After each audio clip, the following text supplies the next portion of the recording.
Bonjour et bienvenue sur Il était une fois podcast. Aujourd'hui on va lire un seul verset, le verset 12, toujours dans l'évangile de Matthieu au chapitre 7. Tout ce que vous voulez que les hommes fassent pour vous, faites-le de même pour eux, car c'est la loi et les prophètes. Pour un juif, la loi et les prophètes, ce sont les saintes écritures, ce qui va correspondre aujourd'hui à l'Ancien Testament de nos Bibles.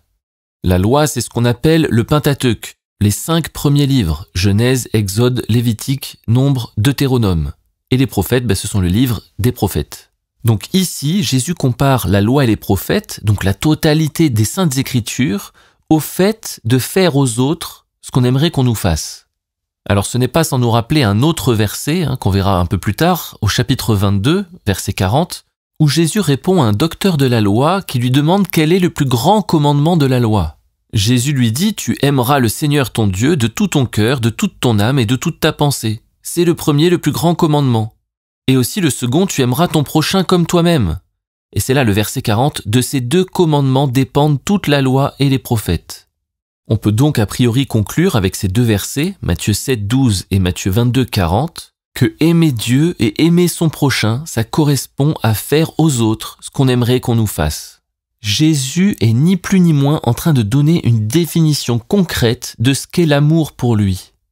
Aimer, c'est faire aux autres ce qu'on aimerait qu'on nous fasse.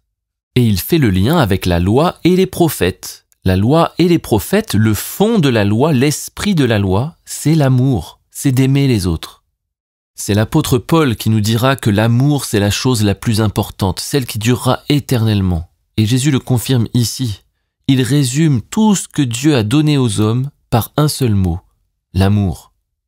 Ce que Jésus nous explique dans ce verset 12 nous fait sortir de la mentalité erronée qu'on a de l'amour. On a tendance à penser qu'il s'agit d'un sentiment très fort qui nous porte sur un petit nuage et qui nous fait voler comme un papillon.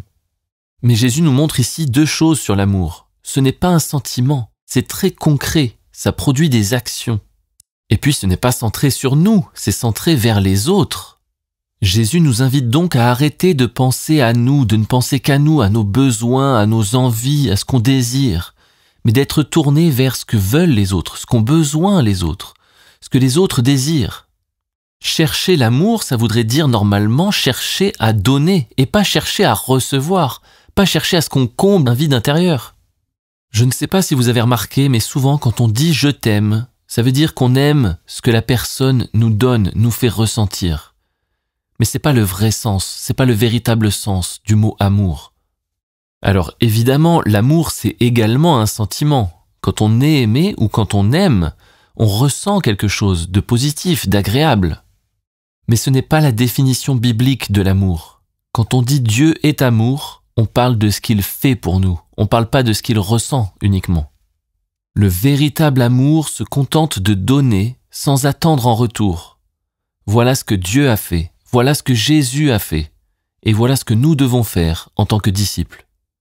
À bientôt sur Il était une fois podcast.